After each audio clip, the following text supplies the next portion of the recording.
My wife and I have been here for about 5.5 years. We really enjoy Innisfil, and I think this is where we intend on raising a family.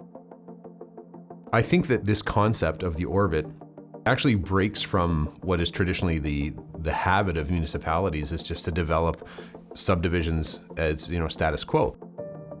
The idea of having a planned neighborhood where you have that density that's going to create communities and utilize public space is actually really exciting. My name's Lynn Dole, and I'm a longtime resident of Innisfil. I raised 2 beautiful children here, and I'm just so proud to be the mayor.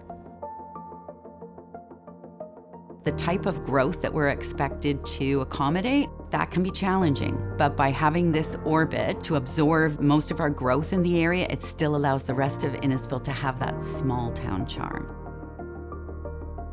I moved here approximately 7 years ago with my family, and we've enjoyed living here. We don't want that feeling to disappear with new development, but we also know that development brought us here, so how do we envision development so it doesn't take away from the current community feel? I came to Innisfil about 25 years ago. The thing that drew me to Innisfil was the affordable house prices and the beautiful, beautiful setting. My wife and I moved to Innisfil in 2008 when we retired. We love the surrounding area, the farmland, the countryside, the proximity to the lake. But once we got here, what amazed us was the spirit of the community. We have such great facilities in our town. The Idea Lab, the Rec Center, the Stroud and Lefroy arenas, and the Rizzardo Center. The idea of the orbit is great because it's being a proactive plan versus a reactive plan. We can see what's happened in the GTA with those municipalities who just got swallowed up and became just commuter towns. Where in Innisfil we have the heritage of the farms and the waterfront. We can really plan ahead and make it something that's not just a commuter town. My first thought was it was kind of breaking the mold of the cookie cutter idea of suburban development. The thought of that hub kind of developing there makes sense to me in terms of it gives us the connection on the GO line to get down to the City of Toronto, makes it fast and more effective. By having those multi-stories and making it commuter friendly, we eliminate the traffic getting into the old parts of Wacona. Creating a high-density area that is there for people who want that kind of living, but it also protects the rest of the community from that. It also provides more affordable housing in a concentrated area that's close to transit.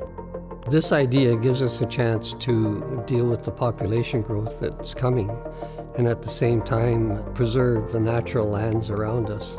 We can also benefit from having the density of population that will help bring in commercial development, stores, transportation, culture. It's a beautiful melding of both worlds.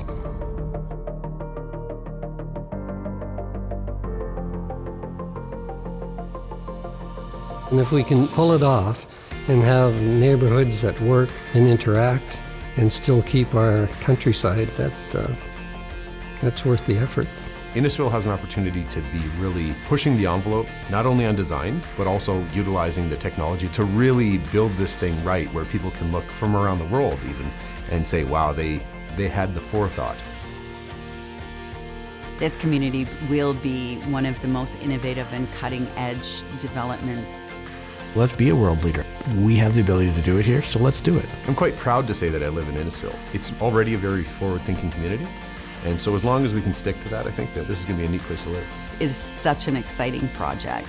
It's going to be making headlines around the world. We have an amazing opportunity to do it right and for the benefit of generations.